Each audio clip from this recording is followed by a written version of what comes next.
defender a saúde, Bruna Subtits? Já estamos com a nossa entrevistada aqui no estúdio, a Jurema Werneck, diretora da Anistia Internacional Brasil. Anistia Internacional, que é uma das principais ONGs que trabalha com direitos humanos ao redor do mundo, tem sua atuação aqui no Brasil, e a Jurema, que está no Rio Grande do Sul, para apresentar o relatório da Anistia Internacional Brasil sobre o impacto das enchentes no Rio Grande do Sul.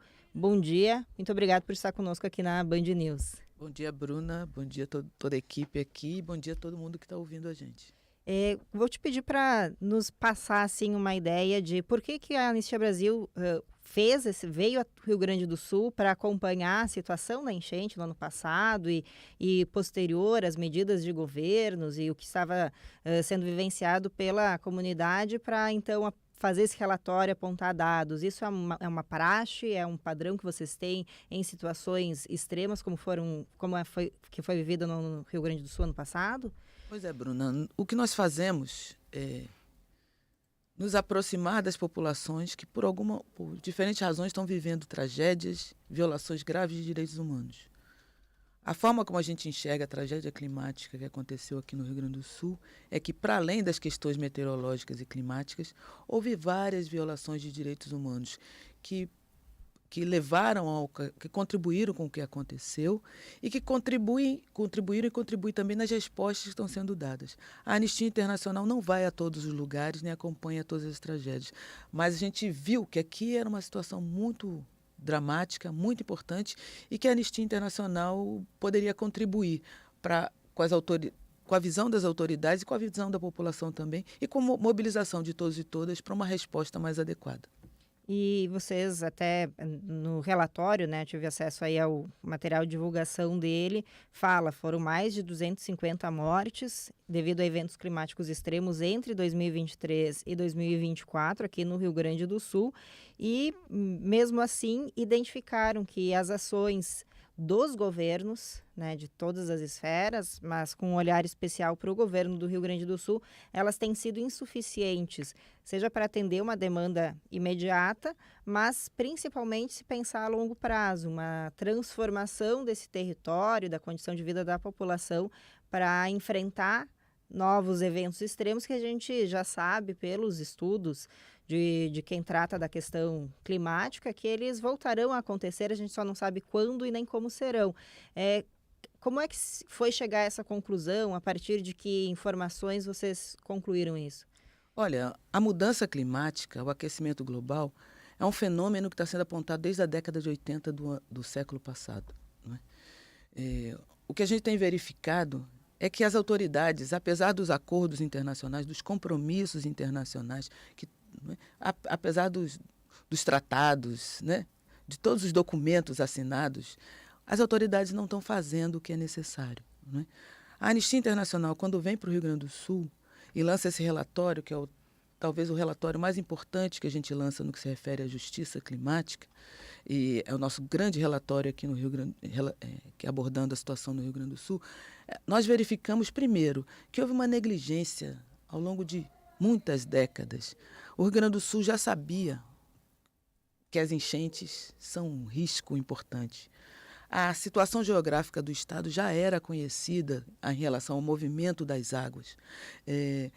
Já havia medidas que poderiam ter sido tomadas e não foram. Mesmo que não houvesse a chuva, já havia coisas que eram precisas ter sido feitas para proteger melhor as cidades, o campo e principalmente as populações. E não foram feitas. Estruturas defasadas, políticas públicas desinvestidas, legislações esvaziadas e, principalmente, população despreparada, desinformada e sem as políticas públicas necessárias para prepará-las. Como você disse, já sabíamos que a chuva viria, já sabíamos que a situação ia ser importante, séria.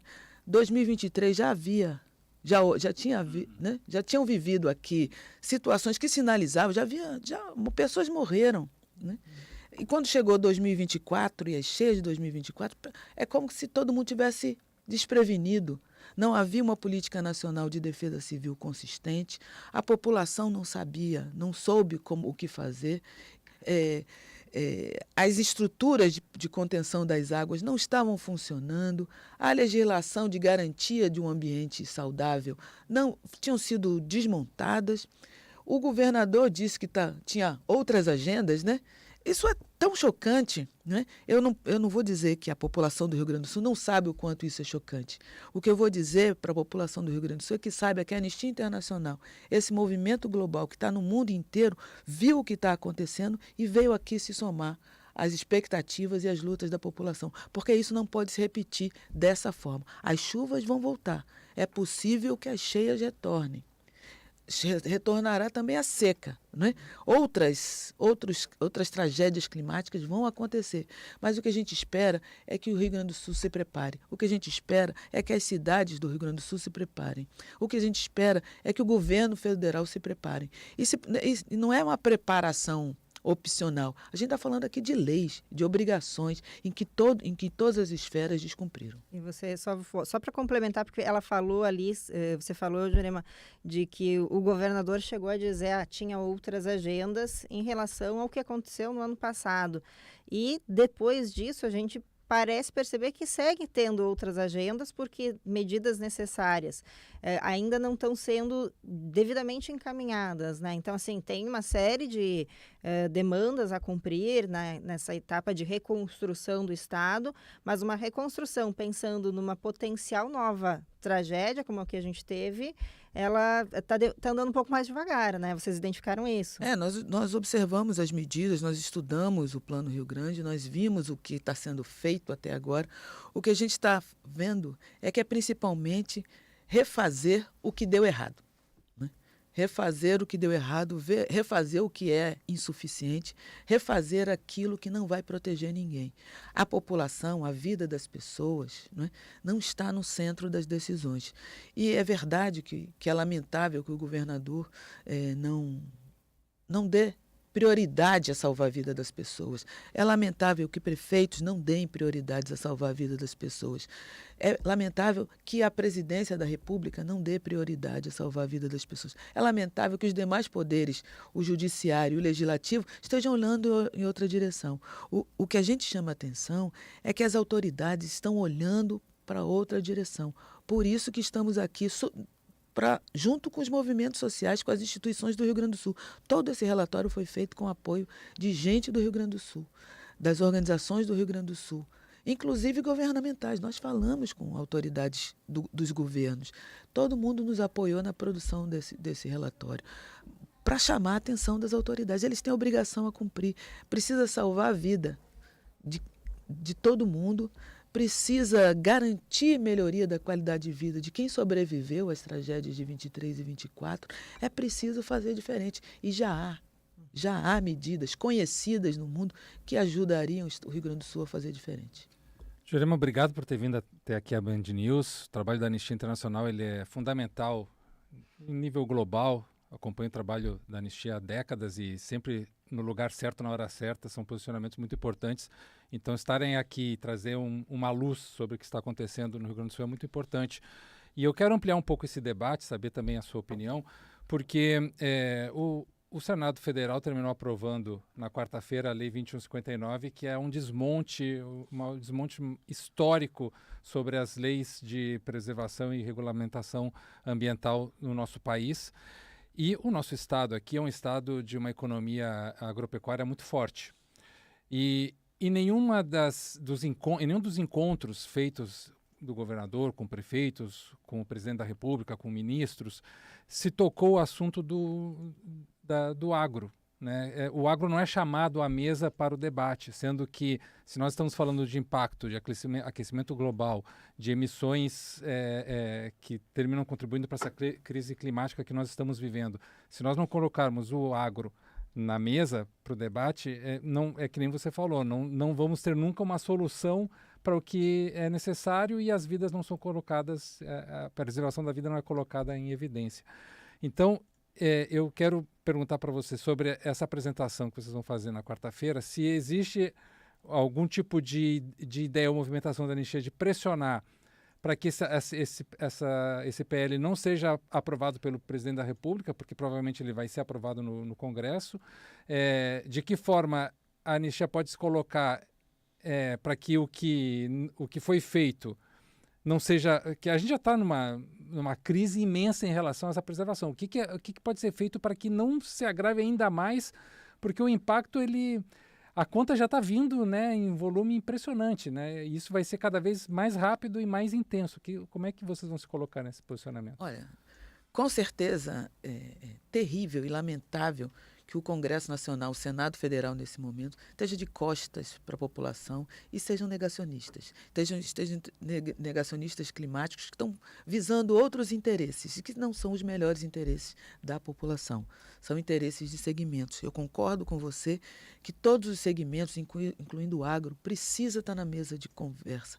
Todos os interesses são, né, todos os interesses republicanos são legítimos e o agro é um segmento importante, não apenas para a economia, né? É para a cultura do Rio Grande do Sul, não é?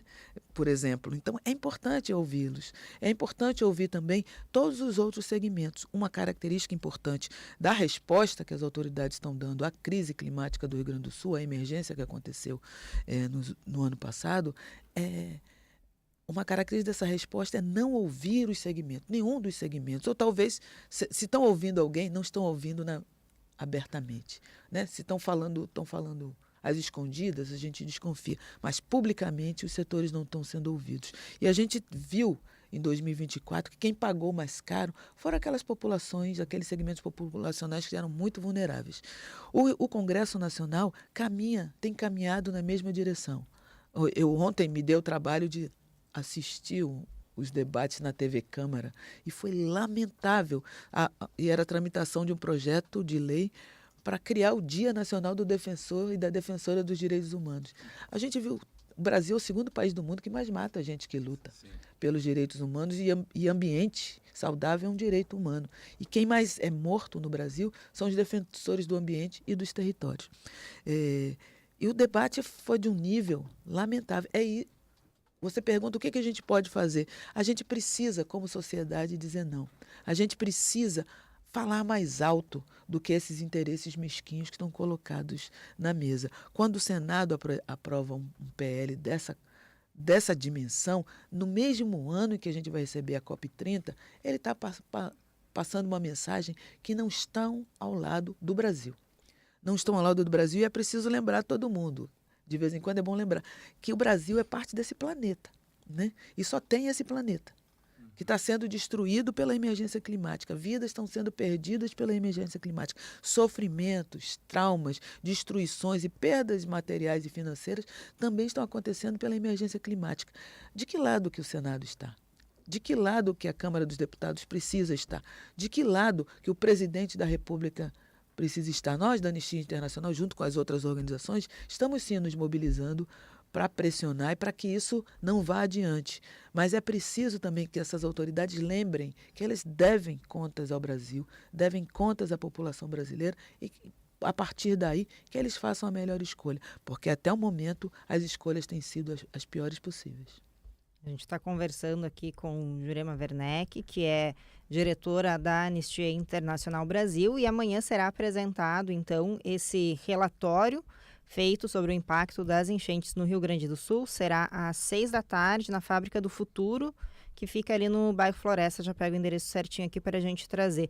Um ouvinte trouxe uma pergunta que também já queria te fazer, Jurema, sobre um encaminhamento de um relatório como esses. Lembrando que é uma ONG fazendo um relatório, fez essa análise a partir da observação de pessoas daqui com expertise para tratar desse tema, imagino com recomendações também aos setores públicos, mas cabe a governos e também à iniciativa privada atender a sua parte, porque ele coloca aqui, vejo, por exemplo, condomínios em todos os lugares, então está levando moradia para um lugar que pode ser perigoso, que não é o recomendado, que é uma área de risco, mas mesmo assim acaba se avançando, da mesma maneira como a legislação ambiental acaba avançando numa destruição dessas áreas naturais que temos, também muitas vezes o planejamento urbano permite que pessoas cheguem onde já se sabe que não é o mais adequado. Queria entender então que encaminhamento vai ser dado deste documento produzido pela Anistia Brasil, e que percepção vocês têm do quanto governos e iniciativa privada precisam se engajar para que realmente se construa esse ambiente saudável que é direito humano, um direito de todos? Olha, como é que a Anistia Internacional faz? E nós somos mais do que uma ONG, nós somos um movimento global de milhões de pessoas no mundo inteiro, não é? O que a gente faz é mover, como parte da sociedade, mover toda a potência da voz das pessoas para pressionar quem precisa ser pressionado, para informar quem precisa ser informado, para mobilizar quem precisa ser mobilizado. Trazendo isso para esse relatório, esse lançamento do relatório que vai acontecer na Fábrica do Futuro, nessa quarta-feira. O que a gente faz? Durante o período de documentação que nós estivemos aqui em várias cidades, conversamos inclusive com as autoridades governamentais de diferentes esferas, a gente já encaminhou algumas questões e agora esse relatório traz uma série de recomendações para o governo federal, para o governo estadual e para as prefeituras. As recomendações são propostas de caminhos, né? Além de enviar essas recomendações, nós vamos fazer uma campanha. O que é uma campanha? É chamar as pessoas, envolver as pessoas, a sociedade, para mandar mensagens para as autoridades, porque a Anistia fala em nome desses milhões de pessoas no mundo, mas é preciso ouvir a voz de todas as pessoas. Então, a gente convoca todas as pessoas para também que enviem a sua mensagem e a gente vai amanhã lançar essa campanha também. Nós vamos buscar as autoridades, vamos nos reunir com elas. A minha presença aqui, a presença da Anistia nesse momento aqui, nós pedimos audiência com o governador do estado, nós pedimos audiência com as autoridades aqui, inclusive com a Assembleia Legislativa. Temos confirmada a reunião da Assembleia Legislativa, ainda não temos confirmada a audiência com o governador, mas a gente espera que ele responda positivamente, porque é contribuição. É contribuição para o trabalho, para ele fazer o melhor trabalho, o trabalho que se espera que ele faça. A gente também espera, no processo da COP30, apresentar nos diferentes espaços, tanto os globais quanto os nacionais, as propostas, o diagnóstico que a gente fez do Rio Grande do Sul e do Brasil em relação ao Rio Grande do Sul, mas também apresentar as recomendações. A gente espera negociar, apresentar a todas as autoridades. A nossa expectativa é que as autoridades aceitem essas recomendações, porque é baseado na lei, no direito, significa dizer, e no melhor conhecimento, né? Significa dizer que é uma vantagem para eles aceitar essas recomendações, mais que uma vantagem. Nós entendemos como uma obrigação eles cumprirem os direitos das populações. Exatamente. O governador que recebeu a Acnur quando esteve aqui com seus representantes no governo do estado, a Acnur, que é a agência das Nações Unidas para Refugiados, e há um entendimento, e acho que isso é importante, de que pessoas atingidas pelas enchentes são refugiados climáticos que precisaram sair não do seu país, mas precisaram sair do seu local de moradia, de reconhecimento enquanto sociedade e comunidade, por conta de um fator externo. Foram expulsos e muitos, a gente até trazia aqui mais cedo na reportagem, não conseguiram sequer retornar ainda às suas casas. Então, essa situação ela persiste e persistirá por muito tempo. O relatório traz, inclusive, dados, né, do acesso à moradia, de que ainda não foi entregue tudo que se prometeu. Longe disso. Que está demorando. A gente até trouxe também, o Gilberto leu ali uma informação sobre a Prefeitura de Canoas, que ainda está preparando o terreno onde serão construídas essas moradias permanentes. As temporárias, o relatório traz o dado de que as casas containers não são adequadas para habitação, especialmente em casos de família, são pequenas, são quentes, não são estruturas saudáveis necessariamente, né? Então, tudo isso foi observado por vocês, é um relatório muito completo e que traz diferentes visões. E aí eu quero pontuar aqui, Jurema, a gente logo vai encaminhando aqui por conta do nosso tempo, mas o documento fala de que a enchente ela atingiu uma sociedade inteira, a sociedade gaúcha, mas ela atingiu de maneira mais intensa aquelas regiões onde se concentram populações negras, atingiu territórios indígenas, territórios quilombolas, e populações com mais baixa renda acabaram sendo mais impactadas, porque para elas a perda ela representa quase um todo de vida, de recurso, de remuneração daquela pessoa, daquela família, né? Então, isso também foi observado por vocês. Como é que se perpassam essas situações, né? Então, foi atingido pela enchente, mas não é só a água e a casa perdida, né? São várias outras situações que estão no entorno dessa pessoa. Exatamente. São populações que já pagavam caro sua existência por conta do racismo, por conta da pobreza e principalmente por conta do descumprimento por parte das autoridades da garantia de direito dessas populações. Essas populações já estavam muito prejudicadas pelas políticas ou pela ausência de políticas do Estado como um todo. Não estou dizendo apenas o governo do Estado do Rio Grande do Sul. Ausência de políticas adequadas que prefeituras, governos de Estado e governo do Brasil, fora os outros poderes, ofereciam. Essas pessoas já estavam prejudicadas. E quando vem uma tragédia como essa, pagam muito mais caro. Já estavam pagando antes uma vida sacrificada, pagaram durante porque perderam tudo. No depois, não estão tendo a resposta adequada, não estão sendo ouvidas, não há transparência de informação, não há as políticas básicas, tipo feitura de um cadastro. Feitura de cadastro não é nem política, né? É só anotar quem é quem. Muito mal feitas, os órgãos despreparados para fazer. Defesa Civil continua desmantelada, não existe uma política nacional adequada de defesa civil, nem nos estados, nem no município. Essas populações vítimas de racismo, discriminação, quando procuraram abrigos, muitas vezes foram discriminadas, maltratadas, o caso das pessoas trans, mulheres sofreram violência sexual, crianças sofreram violência sexual. Veja, as autoridades já sabiam desse risco, já sabiam do risco da tragédia climática, já sabiam do risco da reiteração das discriminações e já sabiam dos riscos dessas populações serem desassistidas. Para você ter uma ideia, os idosos, a maioria das pessoas que morreram na tragédia foram idosos. O Rio Grande do Sul é o estado com o maior número de idosos e não havia uma política de proteção da vida dos idosos, como a gente viu na pandemia também, em que presidentes disseram que os idosos, né, poderiam morrer. Aqui foi a mesma coisa. Tudo isso é inaceitável. O direito à vida é inalienável e obrigação da autoridade. Então, o que a gente espera ao apresentar esse relatório com o apoio e presença dos representantes dessas populações, é dizer para as autoridades, primeiro, que essas populações aqui no Rio Grande do Sul têm direitos que precisam ser cumpridos. Dizer, segundo, que essas populações estão preparadas para apresentar suas visões e recomendações e devem ser ouvidas pelas autoridades. E terceiro, dizer que essas populações não estão sozinhas. O movimento internacional da Anistia Internacional vai seguir ao lado dessas pessoas, lutando em todas as esferas, local, nacional e global, para que os direitos dessas pessoas sejam respeitados.